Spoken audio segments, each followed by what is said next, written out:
우리나라 검찰이 지금껏 박근혜 검찰이 언제 명확하게 문제를 밝혀본 적이 없지 않습니까? 정윤회 그렇죠. 예. 게이트는 이미 몇 년 전에 다 드러났었고요. 그리고 이런 국정농단을 막을 수 있는 길이 많았습니다. 특별히 검찰과 국정원에게는.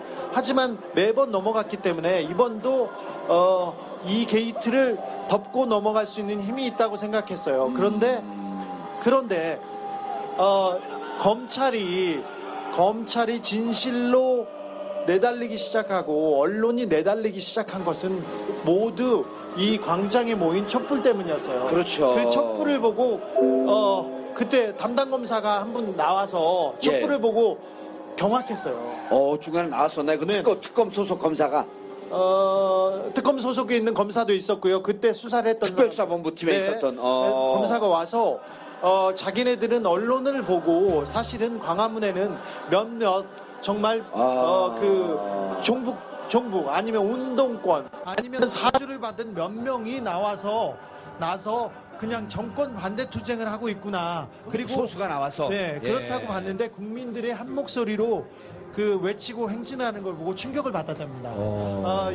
그런 일이 있었네요. 네, 그렇습니다. 이분 중에 한 분은 지금 특검의 고위 관계자인데 그분도 마찬가지였어요. 그분은 박근혜 대통령을 찍은 분이에요. 그리고 평소에 박근혜 대통령 잘했겠지 이렇게 했는데 이 최순실 게이트를 수사하면서 너무 놀랐어요. 너무 놀라서 우리 지도자가 이 정도라니 하면서 너무 놀라고 그다음에 국민들의 힘에 놀라서 열기에 그다음에 놀랬고 그래서 수사를 더 열심히 하게 됐어요. 누군지 얘기하면 깜짝 놀랄 거예요. 나는 잘 알아. 얘기 안 할 거 알기 때문에요. 네. 그런 거를 막지 마세요.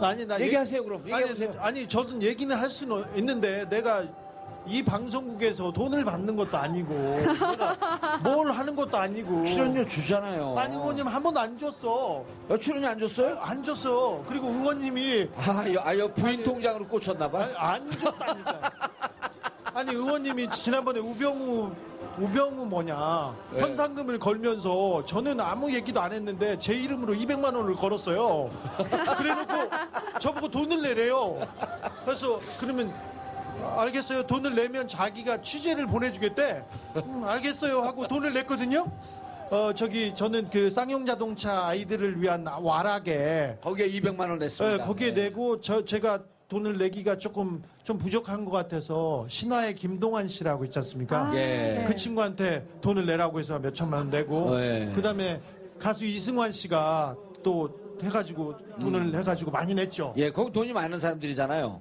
저는 없는 사람이잖아. 돈도 많잖아요. 근데 취재하라고 돈 준다고 해놓고 안 줬어요. 참고로 그때 저희가 우병우 지명수배 해서 거친 돈은 주진우 기자님 돈 빼고요.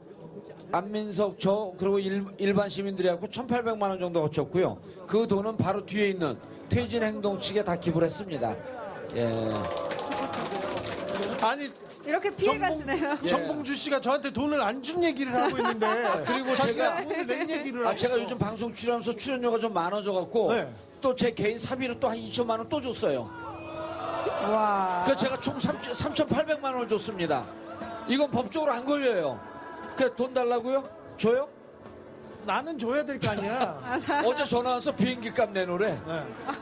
그래서 나는 그 돈이 없다 봤더니 비행기를 사는 돈이 아니라 비행기 티켓 값을 달라 그러더라고. 그 정도는 드릴게요 제가. 알겠습니다. 지난번에 여러분 여기 길바닥 PD 기억나시죠? 네네. 박은규 그죠? 피디님, 그분 여기 나오셔서 돈이 없다 그래갖고요. 방송 끝나자마자 제가 또 바로 100만 원 쐈습니다. 아니. 정말요? 그럼요. 아니 박수 칠 일이 아니라 지금 저한테 돈을 안 준 얘기를 했는데 갑자기 깔때기를 들어주고 있어.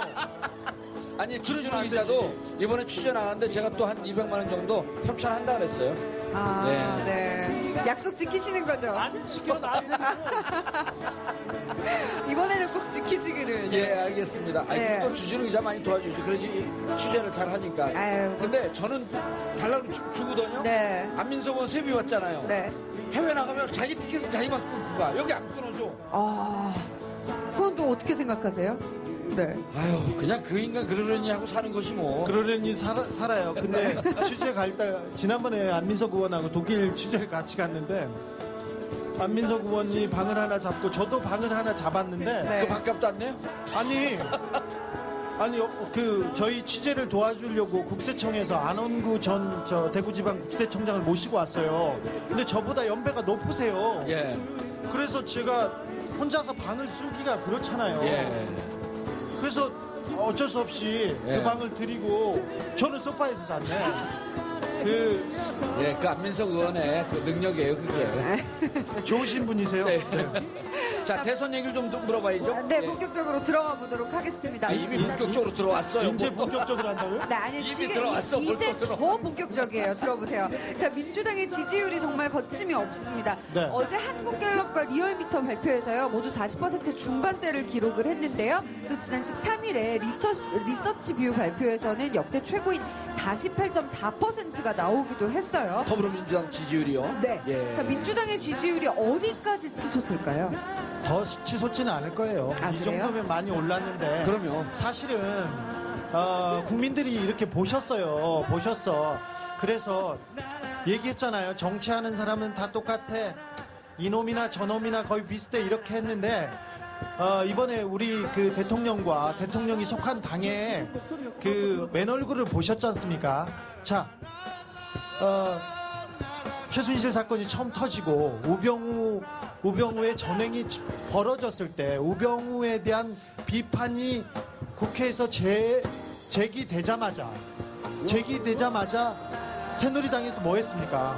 점거농성하고 파행시키고 그랬습니다. 예, 그랬었죠. 그다음에 예. 정세균 의장이 우병우는 물러나는 게 맞다 이렇게 했더니 그다음에 뭐 했습니까? 점거농성했습니다. 의장실을 점거했지 점거했죠. 않습니까? 예. 지금 보세요. 이게 얼마나 부끄러운 짓입니까? 자, 지금도 환노위 파행시키려고 하지 않습니까? 지금은 여러분이 다 아시잖아요. 아니, 쟤네들이 잘못해놓고 쟤네들이 파행시키네. 그래서 그런 부분 때문에 민주당에 대한 상대적 지지율이 높아질 뿐이지 네. 이 탄핵 정국과 이 민심 그리고 국가를 이렇게 되돌리려고 하는데 민주당이 크게 역할을 한 거는 별로 없어요. 예. 그래서 예. 네. 그래도 이제 어쨌든 그나마 이제 전에 많이 비판을 하고 20% 초중반에 머물러 있던 민주당 지지율이 탄핵 정국에서 네. 그 전에보다는 더 적극적으로 지민들과 함께하고 네. 그리고 이 탄핵 정국을 끌고 가려고 하는 노력이 좀 보이니까 이제 그다음 그렇죠. 대선 시기가 임박하면서 그리고 저기 새누리당, 자유당, 바른정당하고는 비교할 수 없이 그렇죠. 예. 비교할 수 없이 깨끗하고 능력 있고 나름대로 국민의 편에서 노력한다는 것을 이제 알았기 때문에 그래서 이 정도의 지지율은 계속 가리라고 봅니다. 근데 더 예. 올라가지는 않을 거예요. 근데 이게 보니까요 97년도 김대중 대통령이 대통령 당선된 이후에 네. 그 이듬해 98년도에 국회의원 선거가 있었거든요. 네, 잠깐. 그때 잠깐 40%를 넘었다가 지금 자그마치 이게 19년 만에 이래요. 네. 40% 예. 중반에 그 정당 지지율을 갖는다는 거는 정말 어마어마하죠. 네, 저기 그림책에서나 나오는 정도이기 때문에 더 이상 뭐 정당 지지도가 더 올라가지 않아도 됩니다. 예. 근데 이제 명확하게 국민들이 이 당과 저 당, 이 당이네 저 당이네, 이 사람이네 저 사람이네 이렇게 그놈이 그놈이네 이렇게 생각하지 말고 명확하게 봐주셔야 됩니다. 예. 국민을 위한 정당이 있고 아니면 자기 사리사욕 아니면 자기 주사를 위한 정당이 있다. 이런 부분에 대해서 좀 깨어 있어야 됩니다. 깨어 있지 않으면 정치인들은 절대 국민의 편에 서지 않습니다. 예. 네. 네. 이 지지율하고 더불어서 또 민주당 대선주자 경선에도 정말 반응이 폭발적인데요. 그렇죠. 네. 15일서부터 시작을 했죠. 네. 그 경선인단 모집. 네. 그게 15일서부터 시작을 하는데 첫날 신청 접수자가 30만 명 넘었죠. 22만 명 넘었어요. 첫날. 네. 그 두 번째 날, 세 번째까지 지금 30만 명이 넘었는데 네. 어마어마한 숫자 아니에요? 네, 그 민주당에서 200만 명까지 갈 수도 있다고 생각하는데 200만 명 정도까지 선거인단을 모을 수도 있다고 생각합니다. 이거는 그 정치사회의 혁명 같은 일이기도 한데 그러니까요. 그러면 전 국민이 민주당 경선을 통해서 축제 같은 경선의 장을 보게 될 거고 그 다음에 역선택이니 그리고 장난 같은 것이 전혀 통하지 않을 가능성이 커요. 예. 그렇게 될 경우. 이제 보니까 지금 이 추세대로 하게 되면 200만이 넘을 것이다. 네. 그런데 이게 저 같은 경우는 민주당 이게 야당이고 아까 이제 우리 주진우 기자님이 얘기하신 것과 똑같이 국민들이 정치에 관심을 가져야지 정치인들이 국민과 함께 할 수 있습니다. 네. 그러니 선거인단이나 이런 데 관심을 갖고 많이 참여해 주신 게 바람직하겠습니다. 이런 얘기를 제가 안 했거든요. 네. 안 했는데도 200만 명이 되니까 어제 민주당 관계자가 전화가 왔고 선거인단에 참여해달라고 하는 얘기를 하지 말래요. 제가 하게 되면 한 500만 명이 넘어갈 것 같다. 그러면 이게 도저히 이게 관리가 안 된다고. 저 깔때기 들이댈 줄 알았어요. 이쯤 되면 들어와요.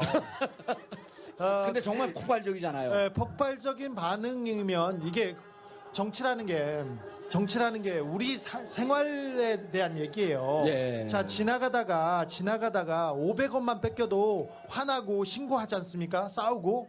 그런데 정치인들이 우리 돈을 가지고 우리 세금을 가지고 다 먹고 살고 있습니다. 잘 생각해 보십시오. 박근혜 대통령이 누구 돈으로 그렇게 옷을 입었습니까? 누구 돈으로 주사를 맞았습니까? 다 우리 돈입니다. 윤전추, 이영선 지금 생각해 보면 정말 때려 죽일 수는 없습니다만 정말 때려 죽여도 부족함이 없는 그런 사람들이지 않습니까? 이 사람은 뭘 위해서 일했습니까? 국가와 민족을 위해서 일한 게 아니라 오직 한 사람, 그리고 이게 국가를 위해서, 국가나 국민을 위해서 일한 게 아니지 않습니다. 아직도 우리가 이영선, 윤전추에 돈을 대고 있어요. 얼마나 안타까운 일입니까? 잘 보십시오. 한진해운이 파산됐습니다. 잘 아시다시피 최순실 씨와 주변에서 평창 동계올림픽을 통해서 돈을 좀 빼먹으려고 했어요. 거기 있는 땅 주변에 스타디움도 짓고 거기네들이 자기 회사도 넣고 그래서 돈을 먹어서 돈을 만들려고 했는데 그 한진 회장이, 조양호 회장이 동계올림픽 위원장이었지 않습니까? 그분이 위원장이었었어요? 네. 그래서 요청을 했더니 이미 짓기로 했고 결정이 난 사안이니까 이거는 못합니다. 이렇게 하니까 자기가 돈벌이가 안 되니까 자르지 않습니까? 자르고 그리고 한진해운을 파산하는데도 최순실의 역할이 굉장히 큽니다. 자, 국가적으로, 사회적으로, 경제적으로 얼마나 큰 피해를 보고 있습니까? 그래서 우리가 그 피해를 고스란히 입고 있어요. 그리고 우리의 돈을 가지고 그 사람들이 쓰고 있어요. 그래서 그 부분에 대해서 관심을 가져야 됩니다. 정치는 우리의 이야기입니다. 우리들의 이야기고 우리들의 가장 중요한 얘기입니다. 그래서